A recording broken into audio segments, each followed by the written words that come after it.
लोकसभा बांका। बिहार की 40 लोकसभा सीटों में से एक बांका लोकसभा सीट है।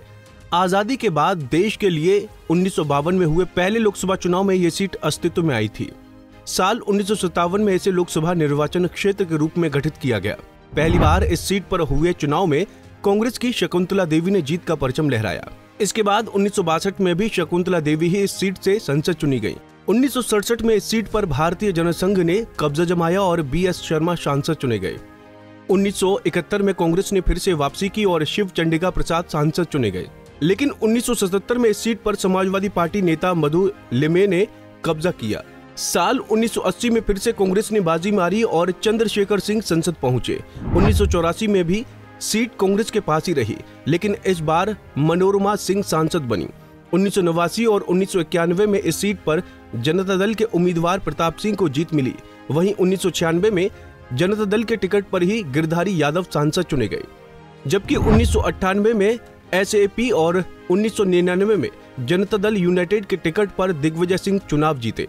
2004 में ये सीट RJD के खाते में गई और गिरधारी यादव एक बार फिर से सांसद चुने गए।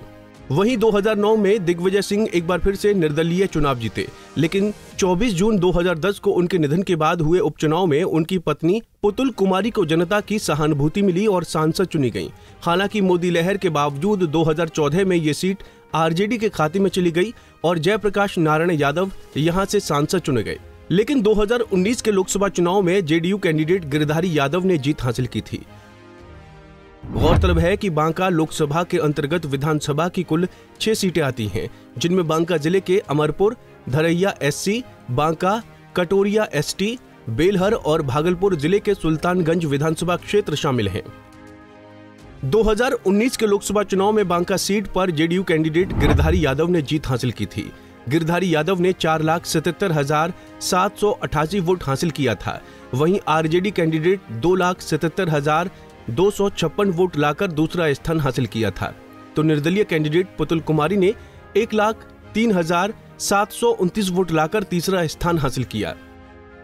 अब एक नजर पिछले लोकसभा चुनाव के नतीजों पर डालें तो साल 2014 में इस सीट पर RJD के जयप्रकाश नारायण यादव ने 2,85,150 वोट हासिल कर जीत का परचम लहराया था, तो वहीं BJP की पुतुल कुमारी 2,75,006 वोट हासिल कर दूसरे स्थान पर रही थी, जबकि CPI के संजय कुमार को 2,80,708 वोट मिले थे और वो तीसरे स्थान पर रहे थे।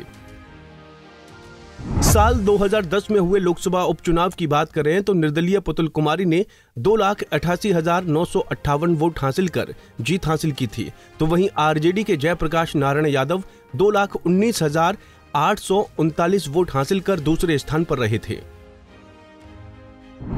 साल 2009 की बात करें तो निर्दलीय दिग्विजय सिंह ने 1,85,762 वोट हासिल कर जीत हासिल की थी, तो वहीं RJD के जयप्रकाश नारायण यादव 1,57,046 वोट हासिल कर दूसरे स्थान पर रहे थे, जबकि JDU के दामोदर रावत को 1,11,933 वोट मिले थे और वो तीसरे स्थान पर रहे थे। साल 2004 की बात करें तो RJD के गिरधारी यादव ने 3,39,880 वोट हासिल कर जीत हासिल की थी।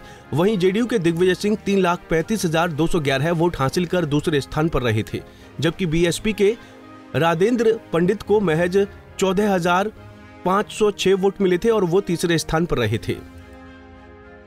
26 अप्रैल को बांका में लोकसभा चुनाव होना है। RJD ने इस बार बांका से जयप्रकाश यादव को टिकट दिया है।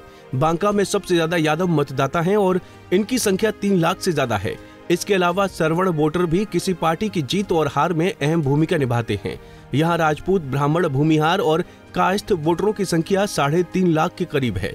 इसके अलावा कुर्मी, कोयरी, महादलित और मुस्लिम वोटर भी बड़ी संख्या में हैं। ये वोटर ही तय करेंगे कि बांका से इस बार किस उम्मीदवार को जीत मिलेगी। Bureau report, Punjab Kesari TV. हमसे जुड़े रहने के लिए हमारे YouTube चैनल को सब्सक्राइब करें और नई वीडियो की नोटिफिकेशन के लिए बेल आइकॉन को दबाएं।